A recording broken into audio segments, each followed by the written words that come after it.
Gurudev, ಕುಂಭರಾಶಿಯವರ top 10 secrets ಏನು ಅಂತ ಗೊತ್ತಾ? ಹಾಗೆ ನಿಮ್ಮ ಲೈಫ್ ಅಲ್ಲಿ ಸಕ್ಸಸ್ ಆಗ್ಲಿಕ್ಕೆ, ನಿಮ್ಮ ಜೀವನದಲ್ಲಿ ಬರುವಂತಹ ಅಡೆತಡೆಗಳೆಲ್ಲವೂ ಕೂಡ ದೂರವಾಗಿ ಸಮೃದ್ಧವಾದಂತಹ ಜೀವನವನ್ನು ನಡೆಸಲಿಕ್ಕೆ ಈ ವಿಡಿಯೋ ಖಂಡಿತವಾಗ್ಲೂ ಕೂಡ ಪೂರಕವಾಗಿ ಕೆಲಸವನ್ನ ಮಾಡುತ್ತೆ.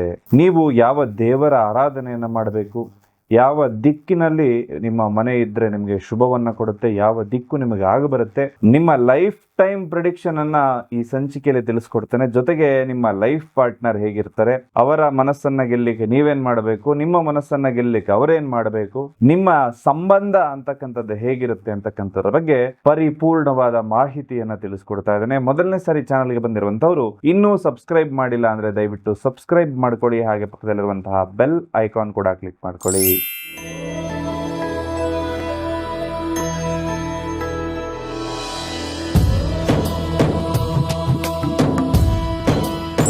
ಕುಂಭರಾಶಿಯವರ ಸೀಕ್ರೆಟ್ಗಳೇನಪ್ಪಾ ಅಂತಂದ್ರೆ, ಅವರಲ್ಲಿರುವಂತಹ ಯುನೀಕ್ ಥಿಂಕಿಂಗ್. ಅಂದ್ರೆ ಕುಂಭರಾಶಿಯವರು ತುಂಬಾ ವಿಭಿನ್ನವಾಗಿ ಆಲೋಚಿಸ್ತಾ ಇರ್ತಾರೆ.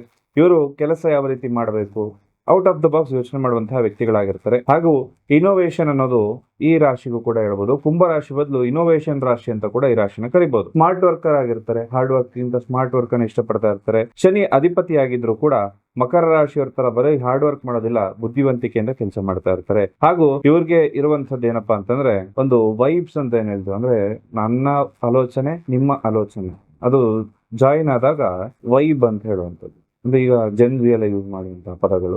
ಈ ಪದವನ್ನ ಈ ಒಂದು ರಾಶಿಯವ್ರನ್ನ ನೋಡಿ ಹೇಳಬಹುದು. ಯಾಕೆಂದ್ರೆ ಅವ್ರಿಗೆ ನಿಮ್ಗೆ ಇಬ್ರಿಗೂ ಕೂಡ ಒಂದು ಕಾಂಟ್ಯಾಕ್ಟ್ ಚೆನ್ನಾಗ್ ಆಗ್ಬೇಕು ಅಂದ್ರೆ ನಿಮ್ಮಿಬ್ಬರ ವೈಬ್ ಮ್ಯಾಚ್ ಆಗ್ಬೇಕು ಅಂತ ಹೇಳ್ತಾರೆ. ಆ ವೈಬ್ ಮ್ಯಾಚ್ ಆಗುವಂತಹ ರಾಶಿ.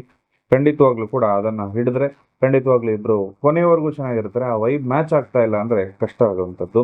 ಹಾಗೂ ಇವ್ರಿಗೆ ಸಿಗುವಂತಹ ಸಂಗಾತಿ ತುಂಬಾ ಇಂಟೆಲಿಜೆಂಟ್ ಆಗಿರ್ತಾರೆ. ಬುದ್ಧಿವಂತಿಕೆಯಿಂದ ಇರುವಂತಹ ಒಂದು ಸಂಗಾತಿ ಇವರಿಗೆ ಸಿಗುವಂಥದ್ದು. ಹೆಚ್ಚಿನ ಸ್ವಾತಂತ್ರ್ಯವನ್ನ ಇವರೇ ಕೊಡ್ತಾರೆ ಇವ್ರ ಸಂಗಾತಿಗೆ, ನೀನು ಆರಾಮಾಗಿರು, ಏನ್ ಬೇಕು ಮಾಡು ಅಂತ ಹೇಳಿ.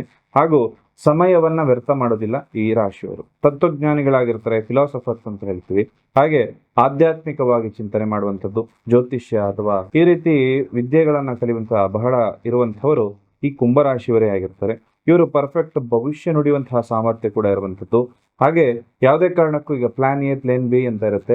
ಇವರು ಪ್ಲಾನ್ ಏನೇ ನಂಬ್ಕೊಂಡಿರ್ತಾರೆ, ಆ ಪ್ಲಾನ್ ಏನೇ ಮಾಡ್ತಾರೆ, ಪ್ಲಾನ್ ಬಿ ಅನ್ನೋದನ್ನ ಇಟ್ಕೊಳ್ಳೋದಿಲ್ಲ. ಹಾಗೂ ಸ್ವತಂತ್ರವಾಗಿರುವಂತಹ ವ್ಯಕ್ತಿಗಳಾಗಿರ್ತಾರೆ. ಬೇರೆಯವರ ಮೇಲೆ ಅವಲಂಬನೆ ಅಂತಕ್ಕಂಥದ್ದು ಬಹಳ ಕಷ್ಟ ಆಗುವಂಥದ್ದು.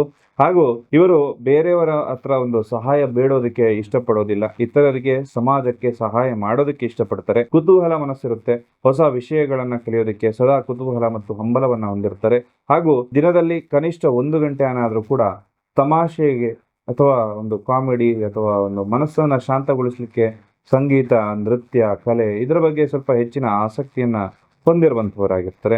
ಹಾಗೂ ಇವರ ಒಂದು ಏನಂದ್ರೆ ಸೆಲ್ಫ್ ಲವ್, ಇವರ ಮೇಲೆ ಸ್ವಲ್ಪ ಜಾಸ್ತಿ ಪ್ರೀತಿ. ಹಾಗೂ ಅತ್ಯುತ್ತಮ ಸಲಹೆಗಾರರು ಕೂಡ ಹೌದು. ಆಫೀಸ್ ಅಥವಾ ಫ್ರೆಂಡ್ ಸರ್ಕಲ್ ಅಲ್ಲಿ ಇವರು ನೀಡುವಂತಹ ಅಡ್ವೈಸ್ ಅನ್ನ ತುಂಬಾ ಜನ ಇಷ್ಟಪಟ್ಟು ಫಾಲೋ ಮಾಡ್ತಾ ಇರ್ತಾರೆ. ಇವರಿಗೆ ಶತ್ರುಗಳು ಅಂದ್ರೆ ಜಾಸ್ತಿ. ಯಾಕಂದ್ರೆ ಇವರ ಮೆಚುರಿಟಿ ಲೆವೆಲ್, IQ ಲೆವೆಲ್ ನೋಡಿ ಹೊಟ್ಟೆಯವರಿಂದನೇ ಸ್ವಲ್ಪ ಶತ್ರುಗಳಿರುವಂಥದ್ದು. ಹಾಗೆ ಸ್ವಲ್ಪ ಚೂಸಿ ಸ್ವಭಾವ. ಅಂದ್ರೆ ನಮ್ಗೆ ಯಾವ್ದು ಬೇಕು ಅದೇ ಬೇಕು ಅಂತ ಹೇಳ್ತಾ ಇರ್ತಾರೆ. ಯಾವ್ದು ಇಷ್ಟ ಆಯ್ತು ಅಂದ್ರೆ ಅಲ್ಲಿಗೆ ಹೋಗಿ ಅದನ್ನೇ ತಗೋಬೇಕು ಅಂತ ಇರ್ತಾರೆ. ಬೇರೆ ಯಾವ್ದನ್ನು ಇಷ್ಟಪಡೋದಿಲ್ಲ. ಹಠ ಸ್ವಭಾವ ಜಾಸ್ತಿ ಇರುತ್ತೆ. ಸ್ವಭಾವದಲ್ಲಿ ಒಳ್ಳೆಯವರಾಗಿದ್ರು ಕೂಡ ಸ್ವಲ್ಪ ಹಠಾವಧಿಗಳು ಆಗಿರ್ತಾರೆ. ಎದುರಾಳಿಗಳಿಗೆ ಇವರನ್ನ ಅರ್ಥ ಮಾಡ್ಕೊಳ್ಳೋದೇ ಬಹಳ ಕಷ್ಟ. ಯಾಕಂದ್ರೆ ಕುಂಭದೊಳಗೆ ಏನಿದೆ ಅಂತ ಹೇಳಿ ಯಾರಿಗೂ ಕೂಡ ಗೊತ್ತಿರೋದಿಲ್ಲ.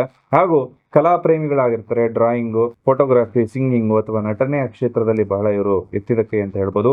30 ವರ್ಷದ ನಂತರದಲ್ಲಿ ಇವ್ರ ಜೀವನದಲ್ಲಿ ಸಕ್ಸಸ್ ಆಗ್ತಾರೆ ಮತ್ತು ಆರ್ಥಿಕವಾಗಿ ಹೆಚ್ಚಿನ ಯಶಸ್ಸು ಅಂತಕ್ಕಂಥದ್ದು ಕೂಡ ಇವರಿಗೆ ಪ್ರಾಪ್ತಿಯಾಗುತ್ತೆ. ಜೊತೆಗೆ ಕುಂಭರಾಶಿಯವರ ಕೆಲಸಗಳು ಸಕ್ಸಸ್ ಆಗ್ತಾ ಇಲ್ಲ, ಅಡೆತಡೆಗಳಾಗ್ತಾ ಇದೆ ಅಂದಾಗ ನೀವು ದಕ್ಷಿಣಾಮೂರ್ತಿಯನ್ನ ಆರಾಧನೆ ಮಾಡ್ಕೊಳ್ಬಹುದು. ಅಥವಾ ಬಹಳ ವಿಶೇಷವಾಗಿ ಒಂದು ಆಂಜನೇಯ ಸ್ವಾಮಿಯ ಆರಾಧನೆಯನ್ನು ಕೂಡ ನೀವು ಮಾಡ್ಕೊಳ್ಬಹುದಾಗುತ್ತೆ. ನಿಮ್ಮ ಅದೃಷ್ಟದ ಸಂಖ್ಯೆ 8 ಆಗಿರುತ್ತೆ. ಅದೃಷ್ಟದ ದಿಕ್ಕು ಬಹಳ ವಿಶೇಷವಾಗಿ ಕುಂಭರಾಶಿಯವರಿಗೆ ಅದೃಷ್ಟ ಕೊಡ್ತಕ್ಕಂತಹ ದಿಕ್ಕು ಪಶ್ಚಿಮ ದಿಕ್ಕೆ ಆಗಿರುತ್ತೆ. ನೀವು ಯಾವುದೇ ವ್ಯವಹಾರ ಮಾಡೋದಾದ್ರೂ ಕೂಡ ಪಶ್ಚಿಮ ದಿಕ್ಕಿಗೆ ಮುಖ ಮಾಡ್ಕೊಂಡಾಗ, ಅಥವಾ ಮುಳುಗು ಬಾಗ್ಲು ಅಂತ ಹೇಳ್ತೇವೆ, ಆ ಬಾಗ್ಲು ಕೂಡ ಆಗಿ ಬರುವಂಥದ್ದು ಕುಂಭರಾಶಿಗಾಗಿರುತ್ತೆ. ಜೊತೆಗೆ ಈ ಒಂದು ರಾಶಿ ಬಹಳ ವಿಶೇಷವಾದಂತಹ ರಾಶಿ. ಈ ರಾಶಿಯವರ ಮನಸ್ಸನ್ನು ಒಂದ್ಸರಿ ಗೆಲ್ತು ಅಂದ್ರೆ ಕೊನೆಯವರೆಗೂ ಕೂಡ ನಿಮಗೆ ಅವರು ಸಾಥನ್ನು ಕೊಡುವಂತವರಾಗಿರ್ತಾರೆ. ಇವರ ಮನಸ್ಸನ್ನ ಗೆಲ್ಲೋದಕ್ಕೆ ಕೆಲವು ವಿಶೇಷ ತಂತ್ರಗಳನ್ನ ಈ ಸಂಚಿಕೆಯಲ್ಲಿ ತಿಳಿಸ್ಕೊಟ್ಟಿದ್ದೇನೆ. ನಿಮ್ಮ ಜೀವನದಲ್ಲಿರುವಂತಹ ಪ್ರೀತಿ ಪ್ರೇಮ ಸಮಸ್ಯೆಗಳಾಗಿರ್ಬೋದು, ದಾಂಪತ್ಯ ಜೀವನದಲ್ಲಿರುವ ಸಮಸ್ಯೆಗಳಾಗಿರ್ಬೋದು, ಅಥವಾ ಉದ್ಯೋಗದಲ್ಲಿರುವಂತಹ ಸಮಸ್ಯೆಗಳಿಗೆ ಶಾಶ್ವತ ಪರಿಹಾರ ಬೇಕಿದ್ದಲ್ಲಿ ನೇರವಾಗಿ ಬಂದು ಭೇಟಿ ಮಾಡಿ. ಶಾಸ್ತ್ರೋಕ್ತ ಪರಿಹಾರ, ಸುಲಭ ಪರಿಹಾರವನ್ನು ತಿಳಿಸಿಕೊಳ್ಳಲಾಗುತ್ತೆ. ಎಲ್ರಿಗೂ ಶುಭವಾಗಲಿ. ನಮಸ್ಕಾರ.